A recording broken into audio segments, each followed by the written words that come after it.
সার্বভৌমত্ব রক্ষা এবং আন্তর্জাতিক অঙ্গনে শান্তি প্রতিষ্ঠায় শাহাদাত বরণকারী বীর সেনানীদের, যাদের সুমহান আত্মত্যাগ সবসময় আমাদের প্রেরণার উৎস হয়ে থাকবে, আমি তাদের রুহের মাগফিরাত কামনা করি।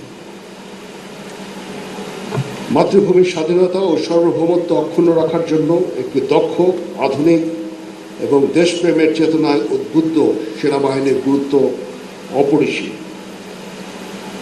এই সেনাবাহিনীর নেতৃত্বের দায়িত্ব মূলত অফিসারগণের উপরেই বর্তায়।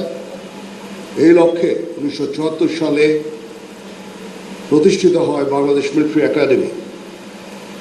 কালক্রমে এই মিলিটারি একাডেমি সুনামের সাথে তার দায়িত্ব পালন করে এবং আজকে এটা একটা আন্তর্জাতিক খ্যাতিসম্পন্ন মিলিটারি একাডেমিতে পরিণত হয়েছে। এই একাডেমি হতে কমিশনপ্রাপ্ত অফিসারগণের নেতৃত্বে শৃঙ্খলা, আনুগত্য, ন্যায়পরায়ণতা ও কর্তব্যবোধে উজ্জীবিত হয়ে বাংলাদেশ সেনাবাহিনী আজ দেশের সীমানা পেরিয়ে বহির্বিশ্বেও উল্লেখযোগ্য অবদান রেখে চলেছে। প্রিয় অফিসার ক্যাডেটবৃন্দ, আজকের দিনটা আমাদের সকলের জন্য অত্যন্ত আনন্দের, কারণ বিএমএতে দীর্ঘ 3 বছরের কঠোর পরিশ্রম শেষে আজকে তোমরা সেনাবাহিনীতে কমিশন পেতে যাচ্ছ। এই জন্য তোমাদের সকলকে জানাই আন্তরিক অভিবাদন।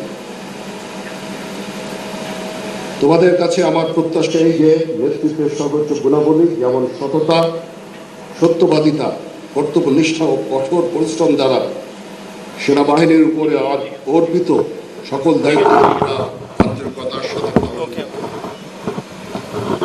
তোমাদেরকে যে কোনো ধরনের চ্যালেঞ্জের গ্রহণের জন্য সবসময় প্রস্তুত থাকতে হবে, সামরিক চেতনা মূল্যবোধকে সমুন্নত রাখতে এবং যে কোনো সিদ্ধান্ত গ্রহণের ক্ষেত্রে দেশপ্রেমকে সর্বোচ্চ গুরুত্ব দিতে হবে।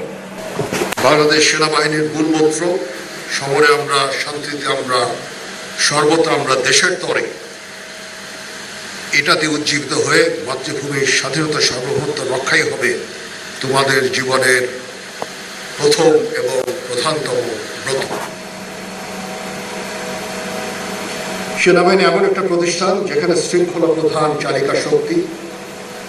এখানে সকল বিষয় নির্ধারিত নিয়ম, প্রথা ও অনুশাসন দ্বারা পরিচালিত হয়ে থাকে।